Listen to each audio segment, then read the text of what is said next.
2018 میں 9 ہونے کے برابر تھی, 19-20 تک تقریباً آلموسٹ 9 ہونے کے برابر ہو گئی تھی, لیکن 21-22 اور 22 میں بڑھتی گئی اور 23 میں آگے بہت زیادہ بڑھ گئی. تو یہ دوسرا بڑا. اب اس کے بعد جو سب سے بڑا مسئلہ ہے ہمارا, جو آپ کہتی ہیں نا ہم نے سیکھا, ہمارا جو سیاسی عدم استحکام ہے نا, دراصل مجھے لگتا ہے یہ ہر چیز کی جڑ ہے. ہمارے ہاں سیاست کو ہم نے نہ جانے پتہ نہیں کیوں لوگوں کو یہ لگتا ہے کہ سیاست جو ہے بس وہی ایک معاملہ ہے جو زندگی میں ہونا چاہیے. ہم کھیلوں پہ بحث نہیں کرتے. آج میں ایک جگہ گیا ہوا تھا, وہ انہوں نے ایک ایگزیبیشن لگائی ہوئی تھی, میں سوچ رہا تھا, میں کہتا اتنا خوبصورت نظام, اگر یہ فرض کریں کسی دنیا کے ترقی یافتہ ممالک میں اس طرح کی ایگزیبیشن ہو رہی ہو تو انہوں نے پوری دنیا کے اندر شور مچایا ہو. ایگزیکٹلی یہ یہاں قذافی اسٹیڈیم میں لگی ہوئی تھی. لیکن ہمیں مارکیٹنگ کرنی نہیں آتی. ہم اپنے آپ کو نا دوش دینا ہر وقت, اپنی ٹانگ کھینچنا, اپنے آپ کو وہ سینہ کو بھی کرنے والا جو ماتم کرنے والے مزاج بنا لیا ہے. اور یا ادروائز یہ ہے کہ میں نے اعظم صاحب سے جو ہے نا لڑائی کرنی ہے, یا میں نے اعظم صاحب کو غلط کہنا ہے. یہ جو ہمارے اندر ایک مزاج بن گیا ہے, اور خاص طور پہ جب میں نے کام ٹو سیاست, تو یہ تو انڈرسٹوڈ بات ہے. آپ مطلب میں حیران سم ٹائمز اس طرح ہوتا ہوں کہ اگر یہ کپ ہے, یہ یونیورسل ٹروتھ ہے, یہ کپ ہے, یہ کپ ہی ہے, لیکن اگر ایک پارٹی نے کہہ دیا یہ کپ ہے تو دوسرے کہنا نہیں یہ کپ نہیں ہے, ٹھیک ہو گیا. ٹھیک ہے نا. یہ جو مزاج ہے سیاست کا, اس نے جو ہے نا, کیونکہ کوئی اصولوں کا بات ہی نہیں کرتا, بیانات ایک دوسرے کی ٹانگ کھینچنا, ایک دوسرے کو خراب کرنا, صرف دوسرے کو ذلیل کرنا, تذلیل کرنا, یہ مقصد رہ گیا سیاست کا. اس کا نتیجہ یہ ہے کہ آپ کے ہاں ہر چیز جو ہے نا اس کے اوپر نا ایک جسے کہتے ہیں نا ڈاؤٹ آ چکا ہوا ہے. ہمارے یہاں کانسپیریسی تھیریز ہیں, کوئی ٹھیک کرے غلط کرے, ہم نے ہر حال میں اس میں تنقید کرنی ہے. ٹھیک ہے, اعظم صاحب کی طرف بڑھتے ہیں. اعظم صاحب, سال جو ہے وہ اختتام کی طرف بڑھ رہا ہے اور نیا سال بھی شروع ہونے والا ہے. ہم نے اسی سال میں دیکھا کہ کہا یہ جاتا تھا کہ نواز شریف وطن واپس نہیں آئیں گے, لیکن ہم دیکھا نواز شریف صاحب وطن واپس آئے اور بڑے پروٹوکول کے ساتھ وطن واپس آئے, اور اپنی انتخابی مہم کے حوالے سے بھی کافی سرگرم نظر آ رہے ہیں. جو کہ آج ان کا کابینہ کا جو اجلاس پارٹی کا چل رہا تھا, پارلیمانی بورڈ اجلاس, وہ بھی بڑے اچھے طریقے سے, خوش اسلوبی کے طریقے سے ختم ہو چکا ہے. منشور پھر بھی نہیں آیا. تو یہ بتائیے گا کہ یہ سال آپ نے کس طرح سے دیکھا, اور جس طرح سے ملک کے سابق وزیر اعظم کی وطن واپسی ہوئی ہے, آپ اسے کس طرح سے دیکھتے ہیں؟ بسم اللہ الرحمن الرحیم. شکریہ. دیکھیں, میں سمجھتا ہوں کہ یہ 2023 کا جو سال ہے یہ پاکستان اور پاکستانیوں کے لیے ایک بہت مشکل سال تھا. 2022 بھی بہت مشکل تھا, اس کے اندر بھی بڑے چیلنجز تھے, اس میں معیشت بھی تھی اور بہت سارے مسائل تھے, پولیٹیکل پولرائزیشن تھی. لیکن امید کی جا رہی تھی کہ 2023 بہتر سال ہوگا, کیونکہ 2023 کو انتخابات کا سال قرار دیا جا رہا تھا, جس میں قومی اسمبلی کے بھی اور صوبائی اسمبلیوں کے بھی انتخابات ہونے تھے. مگر افسوس کی بات یہ ہے کہ نہ صوبائی اسمبلیوں کے انتخابات ہو پائے, نہ قومی اسمبلی کے ہو پائے. تمام انتخابات جب ڈیلے ہوئے ہیں, پاکستان میں جو استحکام کی ایک امید وابستہ کی گئی تھی انتخابات سے, وہ پوری نہ ہوئی, جس کی وجہ سے اس قوم کو نہ صرف کہ یہ سیاسی طور پر ایک جو عدم استحکام تھا, معاشی عدم استحکام نے اس قوم کی کمر توڑ کے رکھ دی. مہنگائی اس قدر ہوئی کہ مہنگائی کی وجہ سے عام آدمی جو ہے وہ پس کے رہ گیا, اس کا چولہا بند ہو گیا, اس کے بچے اسکول جانے سے قاصر ہو گئے, وہ جو بنیادی صحت اور تعلیم کی سہولیات ہیں ان سے وہ بیچارہ محروم ہو گیا, کیونکہ اخراجات اتنے بڑھ گئے تھے. کیونکہ پاکستان کی جو کرنسی ہے وہ اتنی ڈی ویلیو ہوئی اس دوران.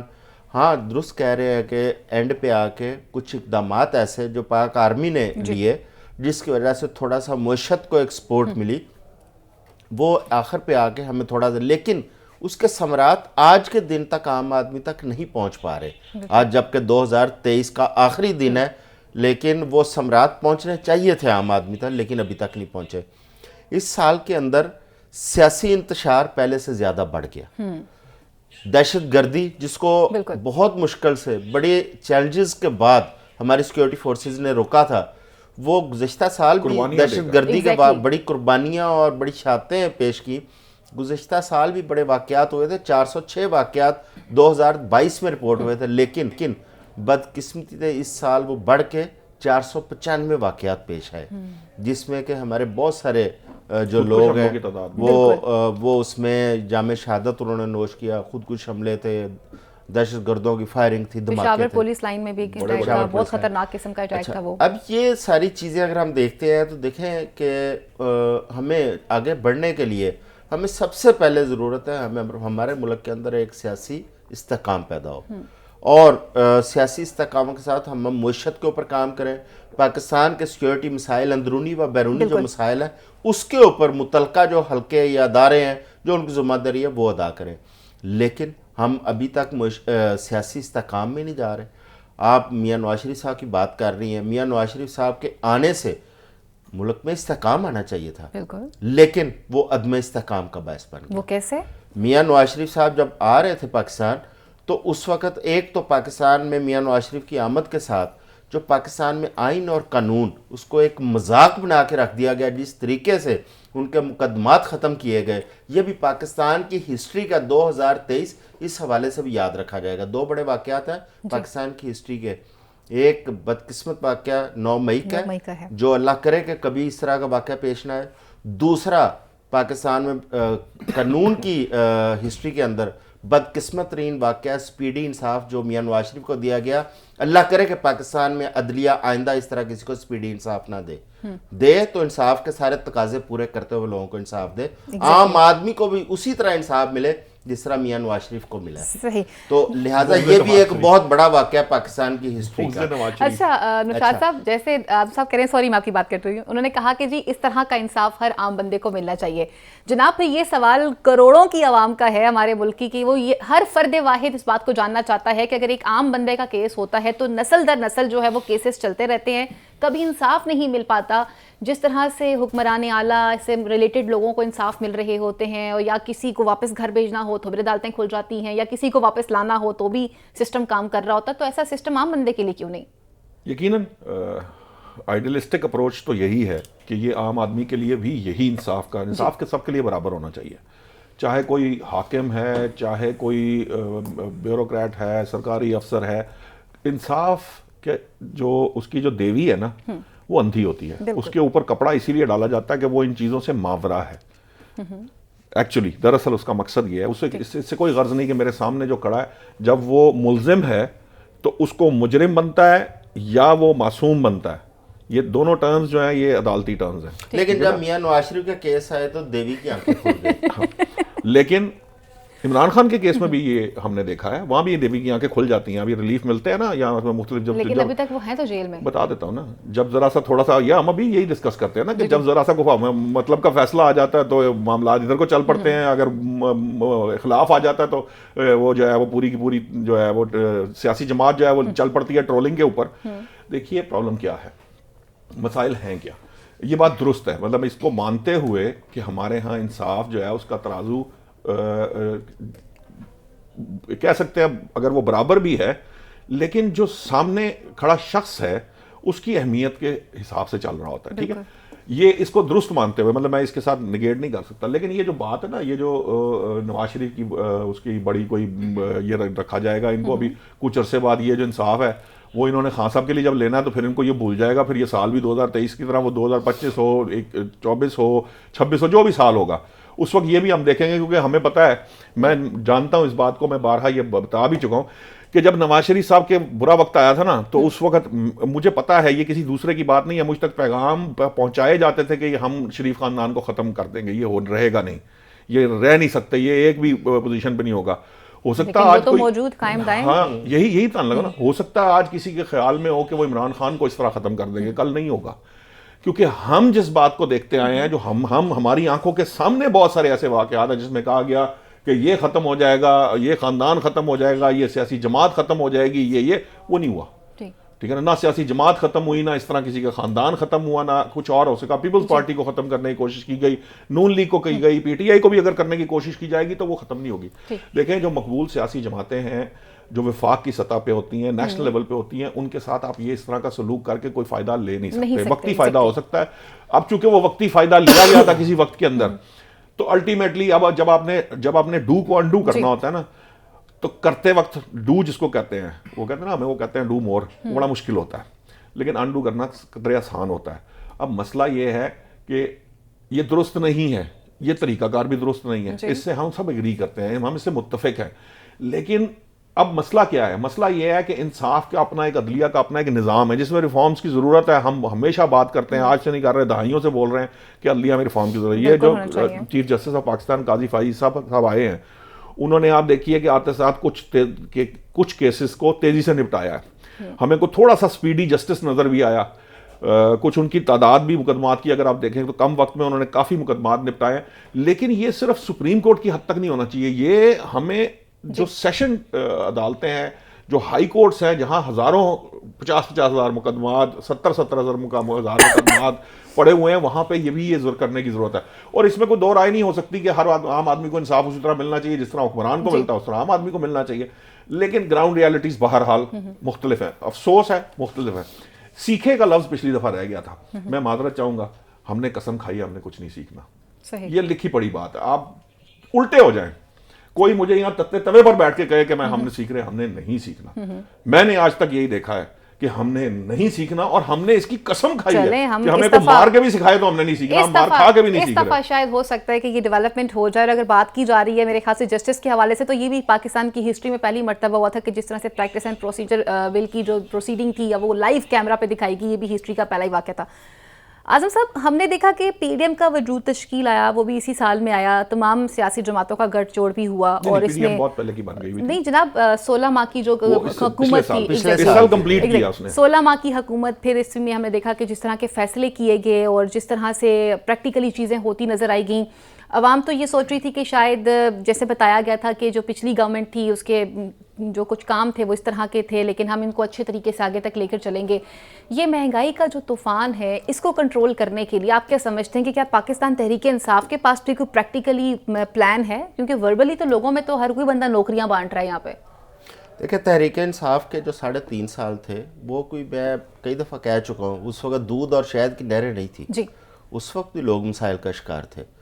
اور اسی وجہ سے میں کہتا ہوں کہ جب وہاں پہ مسائل تھے, پوری قوم اس وقت چیخ رہی تھی, تو ان پارٹیوں کی اتنی کیا جلدی تھی یا کیا ایسا ان کا مسئلہ تھا کہ بس حکومت چاہیے تھی؟ بھئی اگر وہ پارٹی اس وقت ڈیلیور نہیں کر پا رہی تو آپ اس کو 5 سال پورے کرنے دیں. 5 سال پورے کرے گی تو وہ اپنی کارکردگی کی بنا پر جب عوام میں جائے گی تو عوام اس کا احتساب کرے گی. لیکن آپ نے 1.5 سال پہلے جس طرح کا ایڈونچر کیا, جو کچھ کیا, یا تو پھر آپ ڈیلیور کر دیتے, اس سے بہتر پرفارم کر دیتے, لوگوں کی زندگی آسان کر دیتے. آپ نے تو لوگوں کا جینا دوبر کر دیا. لیکن کچھ ایڈونچر تو ہم نے دیکھا بانی تحریک انصاف نے بھی کی ہے. حضور, میں تو آلریڈی کہہ رہا ہوں کہ اس وقت دودھ اور نہر, وہ شہد کی نہریں نہیں تھی, لیکن جو انہوں نے کر دیا لوگ وہ بھول گئے. یہ 16 ماہ نے وہ 3.5 سال لوگوں کو بھلا دیے. ان 16 ماہ میں جو کارکردگی عوام کی ان کے سامنے, عوام کے سامنے ان کی آئی, دیکھیں عوام کی زندگی اس قدر مشکل کر دی, اور وہ تسلسل آج تک برقرار ہے. جب سے نگران حکومت آئی ہے, جو پی ڈی ایم کی پالیسیز, جو پی ڈی ایم کی اس وقت مہنگائی کی ریشو وہ بڑھتی چلی جا رہی ہے, اس میں کمی نہیں آ رہی. کل ہم بجلی کے بلوں اور گیس کی بات کر رہے تھے. تاریخ کی بلند ترین سطح پر اس وقت بجلی اور گیس کی قیمتیں جا چکی ہیں, اور سردی کے اندر لوگوں کے لیے پہلی بات ہے گیس آتی نہیں ہے, چولہا جلانا مشکل ہو چکا ہے. آپ کو پتہ ہے آج 31 دسمبر 2023 کو لاہور شہر کے اندر صرف دن کے 12 گھنٹے میں کتنے گھنٹے لوڈ شیڈنگ ہوئی ہے؟ 6 گھنٹے. یہ میں فگرز بتا رہا ہوں جو نوٹ کیے, 6 گھنٹے آج سردی کے دوران لوڈ شیڈنگ لاہور میں نوٹ کی گئی ہے. آپ دیں گے نا ووٹ نواز شریف کو جس نے لوڈ شیڈنگ ختم کی, یہ دیں گے نا. یہ اب اس کا مطلب ہے یہ انوائرمنٹ کریٹ نہیں. اب آپ جس طرف نشاط صاحب آ رہے ہیں نا, اس کے ذمہ دار نواز شریف ہے. جب آئی پی پیز کے ساتھ انہوں نے معاہدے کیے تھے, وہ اتنے ظالمانہ معاہدے ہیں جن کو ریویو کرنا پڑ رہا ہے, جو اس وقت نگران حکومت بھی ریویو میں جا رہی ہے. آپ باؤنڈ ہیں ان کو ڈالرز کے اندر ان کی پیمنٹ کرنے میں, چاہے وہ بند رکھیں چاہے وہ چلائیں. اس کو یہاں سے بریک کے بعد کنٹینیو کرتے ہیں اس کو یہاں سے. اور ابھی ڈسکشن کا سلسلہ چل رہا ہے, اور ابھی ہم نے یہ فیصلہ کرنا ہے کہ اس سال کے اختتام پر آخر ایسی کون سی غلطیاں ہوئی ہیں جس میں تمام پولیٹیکل پارٹیز کو, بلکہ تمام لوگوں کو ایک موقع مل رہا ہے کہ ہم نے ان غلطیوں کو کس طرح سے کور کرنا ہے, اور باقی کی جو غلطیاں ہوئی ہیں یا یہ سال کیسا رہا ہے, اس بریک کے بعد جانتے ہیں.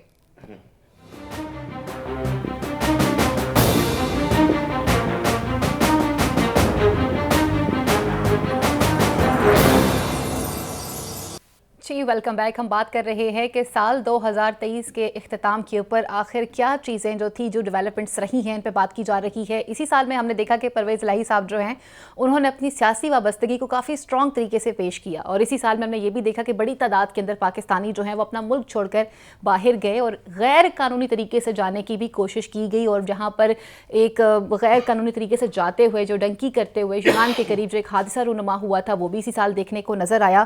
اور جب بات کی جا رہی ہے اسی سال کے حوالے سے تو پھر ہم نگران حکومت کی بھی کارکردگی پہ بات کریں گے کہ نگران سیٹ اپ کی جو کارکردگی ہے وہ کس طرح سے رہی ہے.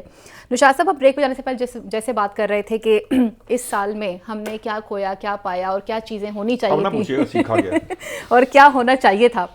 جناب, ہم نے دیکھا کہ یہ وہی سال تھا جس میں ایک بڑی تعداد میں ہمارے ملک سے جو لوگ ہیں وہ پاکستان کو چھوڑ کر باہر چلے گئے, اور کچھ لوگ ایسے تھے جنہوں نے غیر قانونی طریقے سے باہر جانے کی کوشش کی, اپنی زندگی کی ساری جمع پونجی اس پہ خرچ بھی کر دی انہوں نے, اور اس کے نتیجے میں ہم نے دیکھا کہ یونان کے قریب جو ایک حادثہ رونما ہوا تھا, انتہائی خطرناک وہ حادثہ تھا. تو یہ سال آپ نے اس طرح سے کس طرح سے دیکھا؟ دیکھیے, ہم جب جوان ہو رہے تھے نا, جب ہم کالج لائف میں آ رہے تھے تو تب بھی اسی طرح کے معاملات تھے کہ ہر کوئی جو ہے وہ باہر جانا چاہتا تھا. بالکل. اس زمانے میں برطانیہ اور جو پڑھے لکھے ہوتے تھے وہ لوگ یورپ کا رخ کرتے تھے, امریکہ کا رخ کرتے تھے. کینیڈا کا اس وقت اس طرح اتنا معاملہ ابھی شروع نہیں ہوا تھا. جو بیچارے ان پڑھ تھے وہ مڈل ایسٹ کی طرف جایا کرتے تھے کیونکہ وہاں ان کو مزدوری مل سکتی ہے, وہ وہاں پہ ڈرائیونگ کر لی یا دوسرے کام کر لیے. اچھا, یہ ٹرینڈ آلموسٹ چلتا رہا. یہ ٹرینڈ تھوڑا سا آپ کہہ سکتے ہیں کہ جو مشرف دور تھا اس میں تھوڑی سی کمی آئی. اس کی وجہ یہ تھی کہ جب 9/11 کا واقعہ ہوا اور اس کے بعد پاکستان کی پوزیشن تھوڑی سی بہتر ہوئی, یہاں معیشت میں تھوڑی سی بہتری آئی, لوگوں نے ڈالرز بھیجے, یہاں ریمیٹنسز کا ایک فلو بننا شروع ہوا اور کچھ ہمیں ڈالر مل بھی رہے تھے فار سم ریزنز. تو اس وقت یہ تھوڑا سا اس کے اندر تھوڑا سا جس اندر رجحان میں تھوڑی سی کمی, ایسا نہیں کہ بہت زیادہ کمی آئی, کچھ کمی آئی. 2018 تک یہ معاملات ایسے رہے, 19 بھی شاید وہ نہیں ہوگا.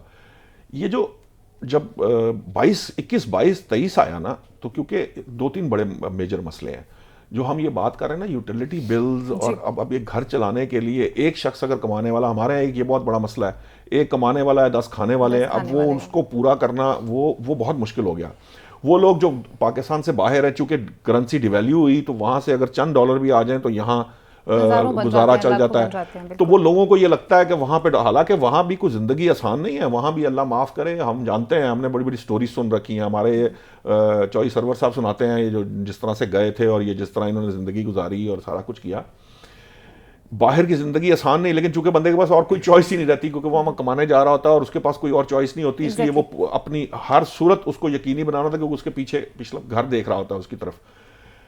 لیکن یہ جو اب گزشتہ 2 سال سے جو ٹرینڈ آ رہا ہے یہ لاکھوں کی تعداد میں, مطلب میں تو یہ پاسپورٹ ابھی آپ کے سامنے مسائل بنے رہے ہیں, وہ حالانکہ انہوں نے اپنے اس سے بہت زیادہ رکھا ہوا تھا کشن, لیکن وہ کشن بھی ختم ہو گیا. پاسپورٹ جو ہیں وہ کئی دن لیٹ ہو رہے تھے, یہ اب جا کے انہوں نے دوبارہ پیپر لیا, لیمینیشن پیپر, تو وہ کہہ رہے ہیں کہ دوبارہ اس کا بیک لاگ ختم کرنے کی کوشش کر رہے ہیں یا کر دیا ہے. لیکن ادروائز لاکھوں کی تعداد میں پچھلے گزشتہ سال میرا خیال ہے 8-8.5 لاکھ گئے تھے, اب تک بھی کوئی 9 لاکھ کے قریب کے فگر تھے, 1-1.5 ماہ پہلے کی بات ہے جو مجھے یاد پڑ رہا ہے. دیکھیے مسئلہ کیا ہے, مسئلہ یہ ہے کہ جب تک آپ کے یہاں اپرچونٹی نہیں ہوگی, آپ کی یوتھ, آپ پاپولیشن اندازہ تو کیجئے نا کہ کس دنیا میں پاکستان جو ہے ان ممالک میں جن کے پاس سب سے زیادہ یوتھ ینگ پاپولیشن ہے.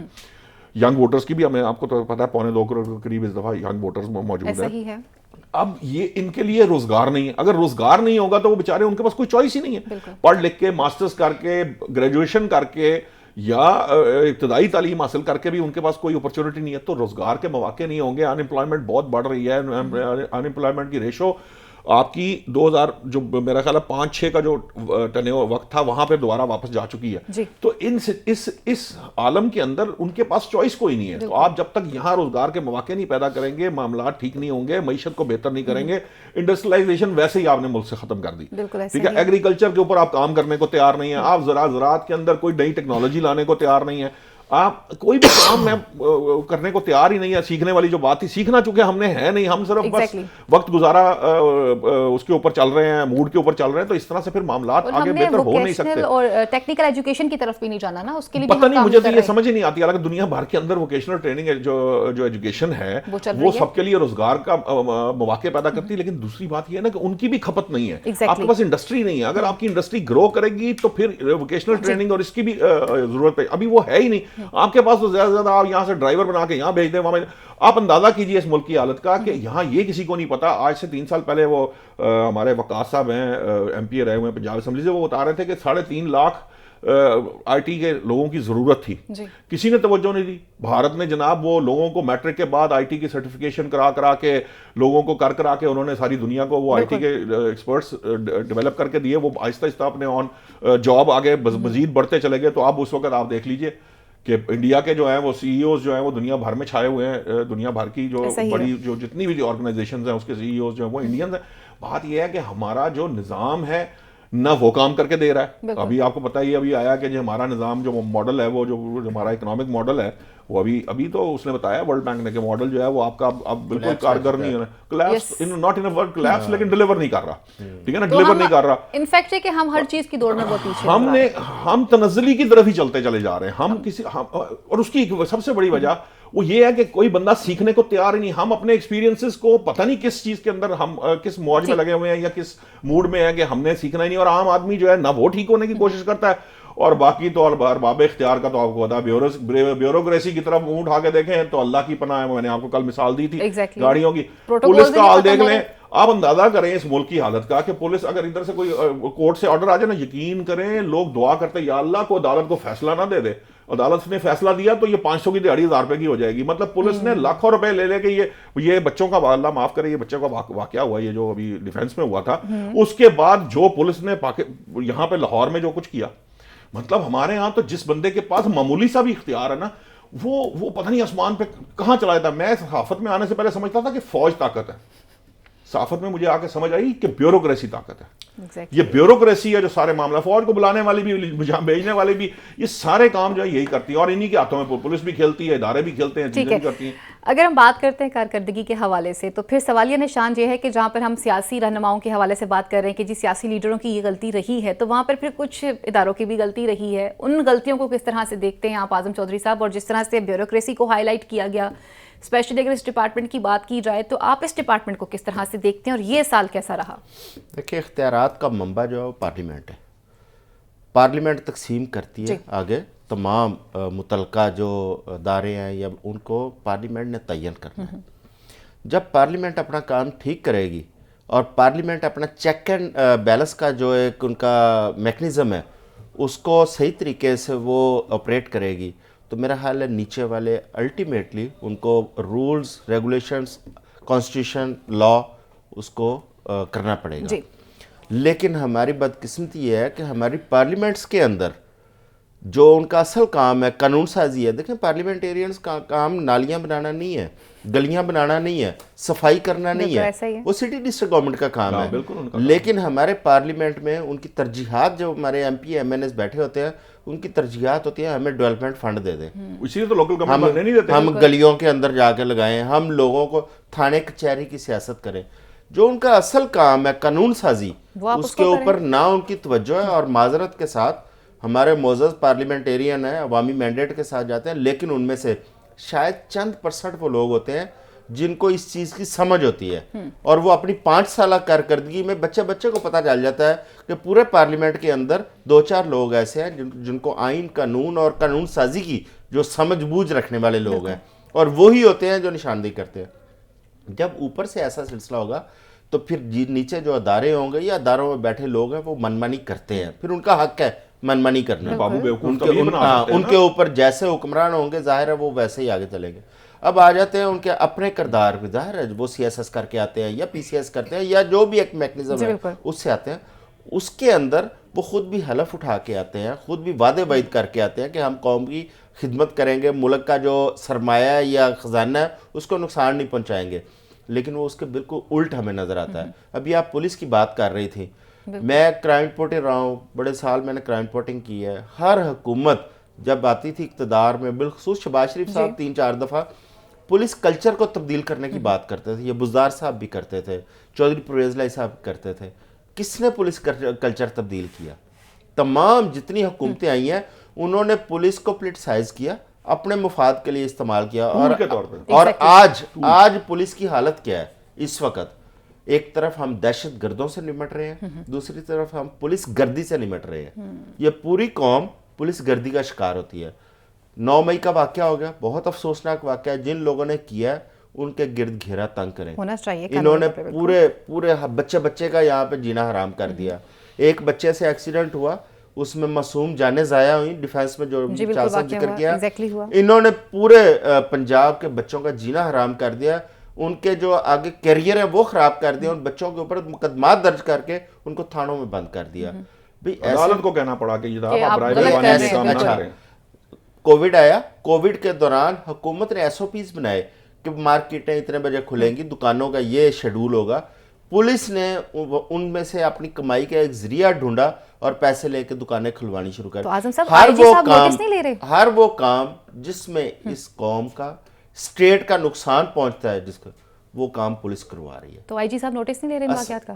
اب آئی جی صاحب اتنے پولیٹیسائز آئی جی تو میں نے پہلی دفعہ دیکھے. اب پولیس کا جو اصل کام ہے وہ ہے لا اینڈ آرڈر کو کنٹرول کرنا، جرائم پیشہ لوگوں کا کلا کما کرنا.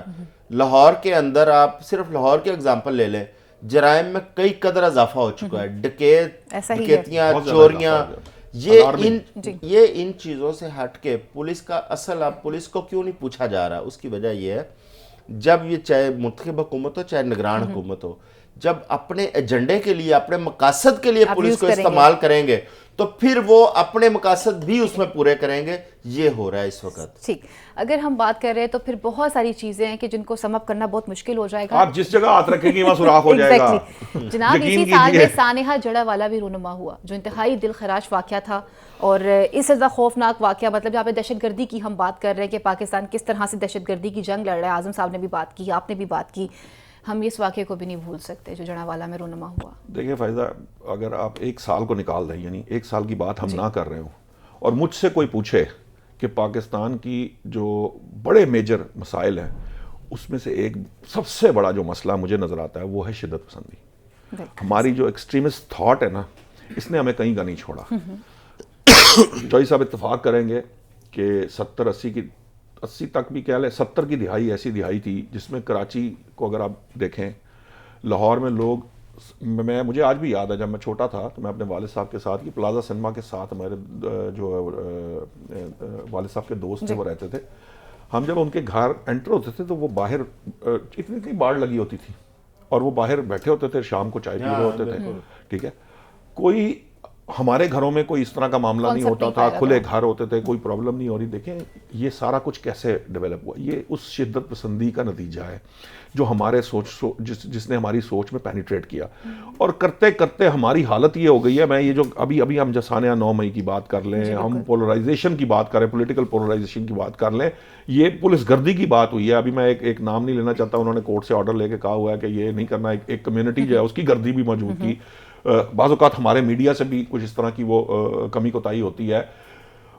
میں آپ کو بتا رہا ہوں، اٹ پٹ والا کام ہے کہ آپ کوئی کسی شعبے کے متعلق، ابھی دیکھ لیں اربوں روپے کی بجلی کا، یہ ذرا سی بات ہے نا. نگران حکومت نے ایکشن لینا شروع کیا جی، اتنے اربوں کا وہ جو جعلی بجلی چوری پکڑی گئی. اب بندہ پوچھے کہ بجلی کا کام میں اور چوری صاحب تو کر نہیں سکتے، ڈالرز کی سمگلنگ پکڑی گئی، لوگوں کے گھروں سے پیسے نکل رہے تھے، آپ کا اہلکار کے بغیر بجلی چوری ہو ہی نہیں سکتی. اس کے باوجود اچھا مزے کی بات کیا، مجھے صرف میرا اتنا چھوٹا سا معصوم سا سوال ہے کہ کتنے لوگوں کو آپ اربوں روپے کی چوری کی نا، چوری بچی ہے، پچھلے کئی سالوں سے ہو رہی تھی، تو خربوں روپے کی چوری ہوئی. ان خربوں روپے کی جو چوری جو میرے اور آپ کی جیب سے گئے، جس کی وجہ سے آج ہم وہ اتنا چھوٹا سا بل لیکن اتنا بڑا اس کے اوپر فگر لکھا ہوا آتا ہے، وہ ان لوگوں کی وجہ سے دے رہے ہیں. ان کو کیا سزا دی گئی ہے؟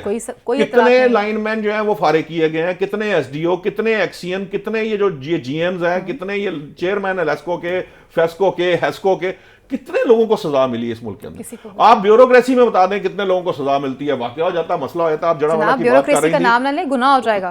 نہیں ہم نے کیا ان بیوروکریٹس کو بعد میں سیاسی پارٹیاں اپنے صدر بنا دیتی ہیں، جنرل سیکرٹری بنا دیتی ہیں، وہی بیوروکریٹ سینیٹر بنا دیتی ہیں، ایم این اے بنا دیتی ہیں، وہی بیوروکریٹ ہوتے ہیں. دیکھیں نا، آپ کا یہ جو نظام ہے آپ محکمہ تعلیم اٹھا لیں, آپ ہیلتھ اٹھا لیں, آپ کسی کوئی بندہ میری بات سے اگری نہیں کرتا, نہ کرے جا کے کہ یہ میو ہسپتال, یہ پیچھے میو ہسپتال کے ایمرجنسی میں کھڑا ہو جائے, آپ کی پاکستان کی پوری حالت نظر آ جاتی ہے. سی ایم صاحب اتنے چکر لگاتے ہیں یہاں پر, وہی لگاتے ہوں گے سی ایم صاحب چکر. مسئلہ یہ ہے کہ آپ کسی بھی ہسپتال کی ایمرجنسی میں جا کر یقین کریں 4 گھنٹے وہاں کھڑے ہوں, آپ کو پاکستان کی حالت ہزار پتہ چل جاتی ہے. تعلیم کے شعبے کو اٹھا لیں, 79% بچے آپ کے باہر ہیں. سی ایم صاحب جس محکمے میں چکر لگائے نا, کوئی بھی سی ایم, اس محکمے میں رشوت کا ریٹ بڑھ جاتا ہے. یہی تو مسئلہ, یہ جو ہم بات کر رہے ہیں, چاہے پولیس ہے کوئی اور. رشوت زیادہ. اچھا, آپ دونوں کی میں اطلاع کے لیے عرض کر دوں کہ میں نے بریک پہ بھی جانا ہے, لیکن بریک پہ جانے سے پہلے کہ اسی سال ایک یہ بھی چیز رونما ہوئی تھی کہ پولیس ڈپارٹمنٹ میں ان کے جو آفیسز ہیں ان کو اچھے خاصے طریقے سے اپ گریڈ بھی کیا گیا تھا. وہ تو پہلے بھی ان کو پیسے بھی دیے گئے, ان کی تنخواہیں بھی بڑھائی گئی, بہت اچھے طریقے سے اپ گریڈ کیا, اور باقاعدہ سوشل میڈیا کو یوز کیا گیا. کرنے کا ہے, یہ نہیں ہو سکتا. یہ جب تک یہاں سے دماغ سے معاملات ٹھیک نہیں ہوں گے تب تک میں کوٹ پہن لوں گا, میں جناب اپنا کو بہترین اعلیٰ نسل کا برانڈڈ چیزیں پہن لوں گا, اس سے میری تربیت اور میری تعلیم اور میری جو گفتگو ہے وہ اس کے اندر فرق نہیں آئے گا. ایگزیکٹلی, میری ظاہری حالت میں فرق آئے گا. چلیں بریک لیتے ہیں, بریک کے بعد واپس آئیں گے, پھر مزید ایشو سے بھی بات کریں گے, اور یہ بھی دیکھیں گے کہ آئندہ آنے والا نیا سال جو ہے وہ کتنے چیلنجز ہمارے لیے لے کر آ رہا ہے. یہ سب جانیں گے اس بریک کے بعد.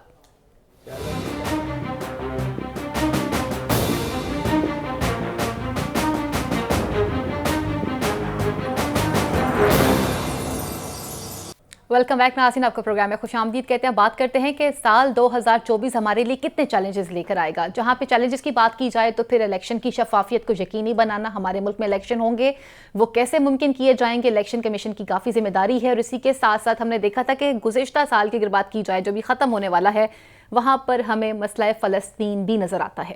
کس طرح سے اٹیک کیا گیا اور کس طرح سے فلسطینیوں کے لیے جینا حرام کر دیا گیا ہے, اٹیکس پہ اٹیکس کیے جا رہے ہیں. اس حوالے سے عالمی برادری بالکل خاموش نظر آتی ہے. جب بات آتی ہے رشیا کی اور اس کے ساتھ یوکرین کی بات آتی ہے تو وہاں پر شاید سب کو انسانیت کا قتل لازماً نظر آتا ہے, لیکن جب بات کی جاتی ہے فلسطین کی تو وہاں پر تمام لوگ خاموش ہو جاتے ہیں. ایسی ہی صورتحال ہم نے دیکھی 2023 کے اسی سال کے اندر, جہاں پر کشمیر کے اسپیشل سٹیٹس کو بحال کرنا تھا, اسے بحال نہیں کیا گیا. یہاں پر بھی تمام لوگ خاموش ہو جاتے ہیں اور انہیں کوئی بھی آواز سنائی نہیں دیتی ہے. اور آئندہ آنے والے سال کے اندر انڈیا میں بھی الیکشن ہونے جا رہے ہیں اور امریکہ میں بھی الیکشن ہونے جا رہے ہیں. تو یہ تمام تر جو چیزیں ہیں یہ کس طرف جائیں گی, اور جو صدر جو بائیڈن ہیں جو انہوں نے تمام تر فیصلے کیے اور جس طرح سے جنگ میں تیزی آئی, اس سے دنیا میں کیا کیا چیزیں تبدیل ہو سکتی ہیں اور آئندہ کیا چیزیں تبدیل ہوں گی. نشاط صاحب, اگر ہم بات کرتے ہیں تمام چیلنجز کے حوالے سے تو پھر چیلنجز ہمیں 2024 میں ہی نظر آ رہے ہیں, چاہے وہ ہمارے ملک سے ریلیٹڈ ہوں یا عالمی دنیا سے ریلیٹڈ ہوں. اگر اپنے ملک کی بات کی جائے تو پھر سب سے بڑا سوال یہی بن جاتا ہے کہ جی تمام تر پارٹیز جو ہیں وہ اعتراضات کر رہی ہیں. آج بھی پیپلز پارٹی کا موقف آیا کہ جی الیکشن شفاف ہونے چاہیے, تو ان کی شفافیت کو یقینی بنانا بھی کافی ضروری ہو چکا ہے. دیکھیے, اگر الیکشن شفاف نہ ہوئے تو کیا ہوگا؟ ہوگا یہ کہ آپ جس سیاسی استحکام کی تلاش میں ہیں وہ آپ کو نہیں ملے گا, اور اگر آپ کے ہاں سیاسی استحکام نہ آیا تو پھر آپ کے ہاں معاشی استحکام نہیں آ پائے گا. اور ہماری مجبوری اس وقت یہ ہے کہ جس معیشت کی جس سطح پر ہم کھڑے ہیں یہاں سے اگر ہم ذرا سا بھی لڑ کے تو پھر پیچھے کھائی ہے. ٹھیک ہے, سو یہ اس وقت ہمارے پاس یہ گنجائش نہیں ہے کہ ہم معیشت میں ذرا سی بھی کمی کوتاہی کے مرتکب ہوں. ایک بات پہلے ہو چکے, پہلے قرض بھی لیے گئے, تو پاکستانی تاریخ کے قرض لے لیے گئے, پی ڈی ایم حکومت بھی قرض پہ چلتی رہی, یہ نگران حکومت بھی قرض پر چل رہی ہے. میں آپ کو بتا دوں, یہ قرض لے گئے, یہ قرض کی میں پیے چلے جا رہے ہیں ہم. لیکن جب منتخب حکومت سے لوگ وہ امید لگا کے بیٹھے کہ وہ آئے گی تو معاملات کو بہتر کرے گی, جلد نہیں کر سکے گی, 2-3 سال اس کو چاہیے ہوں گے, اس کے بعد معاملات. تو اب غلطی کی گنجائش نہیں ہے. ٹھیک ہے, لیکن اگر غلطی کی گنجائش نہیں ہے تو یہ پریمنری بات ہے کہ اگر انتخابات شفاف نہیں ہوں گے تو یہ انڈرسٹوڈ ہے کہ اس کے معاملات خراب ہو جائیں گے. تو اس لیے شفاف انتخابات بہت ضروری ہیں.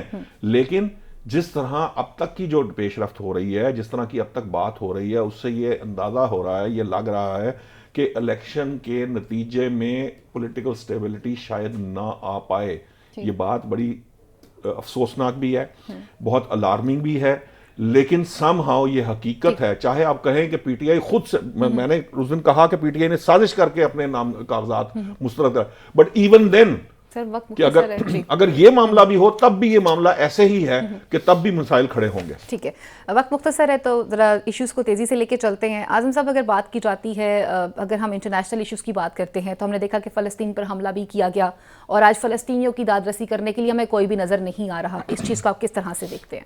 دیکھیں اوورآل اگر آپ 2024 کو دیکھیں تو 2023 کے جو چیلنجز ہیں بہرحال اس سے زیادہ آگے بھی نظر آ رہے ہیں پوری دنیا کے اندر, پاکستان اکیلے بھی نہیں, کیونکہ آدھی سے زیادہ دنیا اس 2024 انتخابات کا سال ہے. امریکہ, روس, پاکستان, انڈیا کے ساتھ ساتھ سری لنکا, بنگلہ دیش, ان تمام ممالک میں 2024 میں انتخابات ہیں. اور اگر آپ یوکرین روس کی جو لڑائی ہے اس کو بھی دیکھیں, روس کے انتخابات انتہائی امپورٹنس کے عمل ہے پوری دنیا کے لیے, امریکہ کے انتخابات.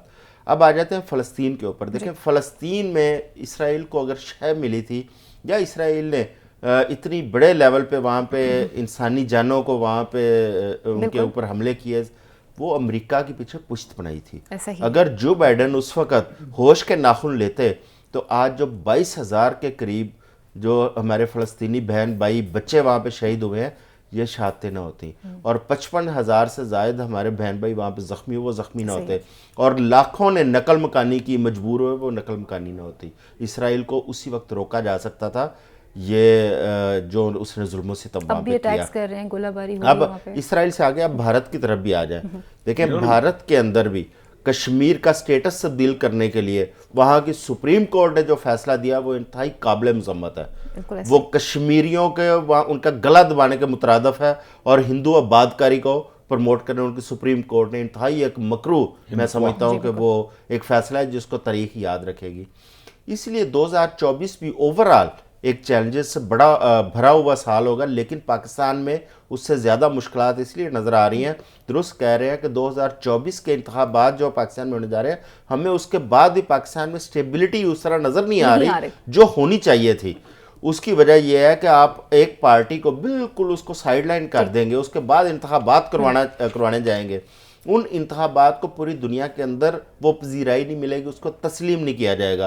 جب اس کو تسلیم نہیں کیا جائے گا تو پاکستان کے اندر جو ہم سیاسی استحکام کی ایک امید کرتے ہیں وہ استحکام نہیں آئے گا. یہاں پہ ہمیشہ سیاسی انتشار رہے گا, لڑائی جھگڑے بڑھیں گے, اور ان کی وجہ سے آپ معیشت کو ٹھیک نہیں کر سکتے.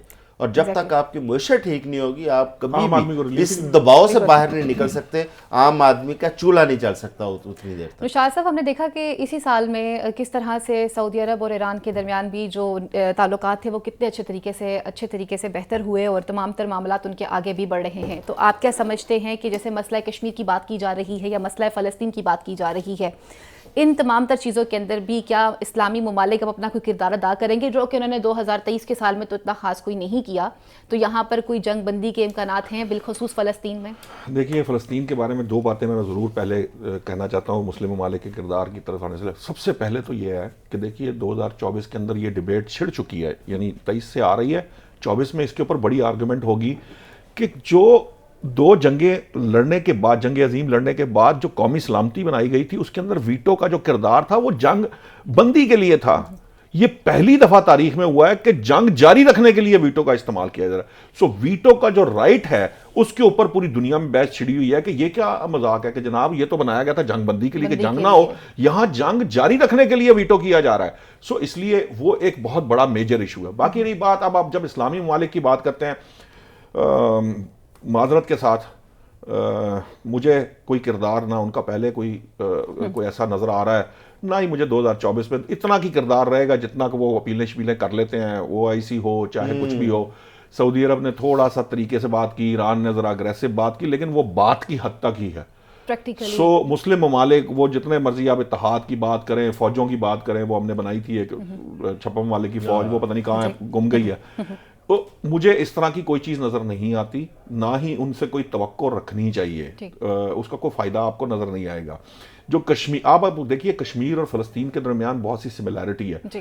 کشمیر میں ایگزیکٹلی وہی کچھ بھارت کر رہا ہے, یا کشمیر سے سیکھ کے فلسطین میں وہی کچھ کر رہا ہے اسرائیل, یا اسرائیل سے سیکھ کے کشمیر میں بھارت کر رہا ہے. یہ دونوں بالکل وہی کچھ کر رہے ہیں جو ایک دوسرے کے ساتھ مل کے کر رہے ہیں اور ایک دوسرے کے ساتھ ہیں, یہاں تک کہ ان کی ایک جو اسرائیل کی ایجنسی کے لیے بھارتی پکڑے جاتے ہیں کہ جو اس کے لیے وہ اسپائنگ کر رہے ہوتے ہیں.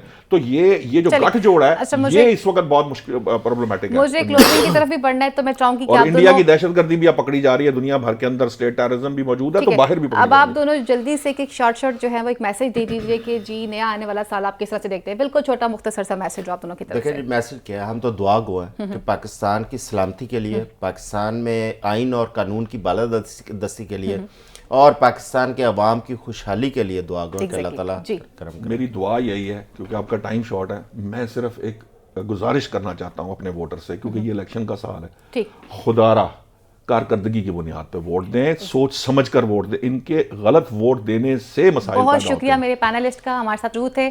سال نیا شروع ہونے والا ہے اس دعا کے ساتھ کہ جو بھی نئی آنے والی حکومت ہو جس نے پاکستان کو بھی بہت سے قرضوں سے نکالنا ہے, کیونکہ پاکستان کے لیے بھی بہت سارے چیلنجز باقی ہیں, تو ہم یہ دعا کرتے ہیں کہ جو بھی حکومت بنے وہ پاکستان کو اس دلدل سے باہر نکالے اور 2024 کا جو سورج ہے وہ نئی خوشیاں اور نئی امیدوں کے ساتھ طلوع ہو. ٹیلنٹ نیوز کی جانب سے, ہماری پوری ٹیم کی جانب سے پورے پاکستان کو نیا سال بہت بہت مبارک ہو. اگلے پروگرام تک کے لیے اپنی میزبان فائزہ بخاری کو, میرے پینل کو اجازت دیجیے. اللہ نگہبان. پاکستان زندہ باد.